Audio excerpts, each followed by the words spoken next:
In this video, I want to show a few more things about paths that could be really helpful. The first thing I'm going to do is talk about how to take a path and put an object on that path so that it follows the path. First, I started with a star, and I'm just going to move the anchor point to the center. The next thing I'm going to do is, I'm just going to go ahead and draw a path with the pen tool. No layer is selected, so it's going to come in as a shape. But let's say there's this path that I want this star to go on. What I can do is open up the contents, and I should find the path right here. So what I need to do is copy this information, and in this layer here, which is the star, I'm going to go to position and paste that info there. All I need to do is take this path, copy it, and paste it into position. Now this object, the shape that I created, is going to follow the path that I drew earlier.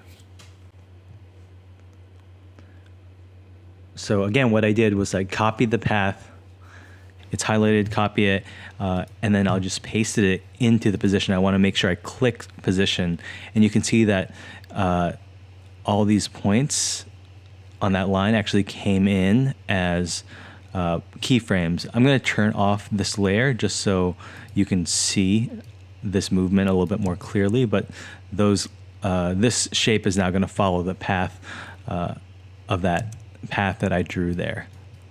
So I think that's pretty interesting, pretty handy. I also want to let you know that if you're working in Illustrator, you can also grab paths from here. So let me try something. Maybe I want to draw the star path. I can copy this and bring it into After Effects. Okay, so I'm going to go into position. I'm just going to delete all these keyframes first and make sure it's selected. Hit P for paste, or hit Command V. And paste it into the position, and now it's going to follow that path that I took from Illustrator. So that's pretty handy. With the paths, I should also say we can do things like paste masks as paths as well, so that might be something to think about. Let me just grab I'll make a new solid, and it'll be blue. And you can see that's on top. So what I can do is copy and paste that path that I had, and if I select the layer, it should come in as a mask. You can see now that path information, because I had a layer selected, came in as a mask, but it is a path. We can edit it, move it around. Here's something else you can do with paths. I'm going to take these from Illustrator and bring them into After Effects. So I have two words here. One is done with a regular weight. I'm using Rock Grotesque, and then this one is done with a wide black weight. I'm using two that are from the same family because I want hopefully there to be the same number of points along these paths. Right now they're just text, so what I'm going to do is select them and outline them. So I'm going to create outlines here. I want the path information. I'm going to take this first word. I'm going to use that as a mask on this blue solid layer that I have up here. So let me grab that, hit Command V and paste it in there. And so I have this word bold. And you can see that the masks came in like this. Each of these is, each path is represented by a mask here.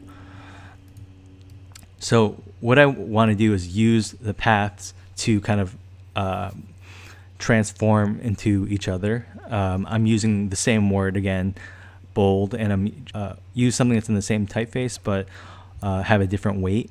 I'm going to grab this word here, bold. It's thicker. Copy the paths, and I'm going to move forward in time. Actually, first what I want to do is I want to save this information the save the path information. So I'm gonna select all the masks, and I'll make sure I just keyframe mask path. And by selecting them all at once, I was able to keyframe all of those at once. I'm gonna move forward in time and paste the new path in here. So what After Effects is gonna do is interpret all those frames in between. So I can have this animation of the typeface getting bolder. Just to make it a little bit clearer, I'm going to turn off that shape behind it, and that's a way for me to do this animation. Again, if I chose a different typeface, maybe like something with serifs or something, it might not look as clean because you don't have the same number of points, and they might not be kind of written in the same order. So sometimes when you paste paths of very different origins, they get the transformations get a little bit gnarly. But this one's pretty smooth because, again, I'm using the same typeface, just a different weight. And those are just a few ways that you can leverage paths in your animation. You can set them up as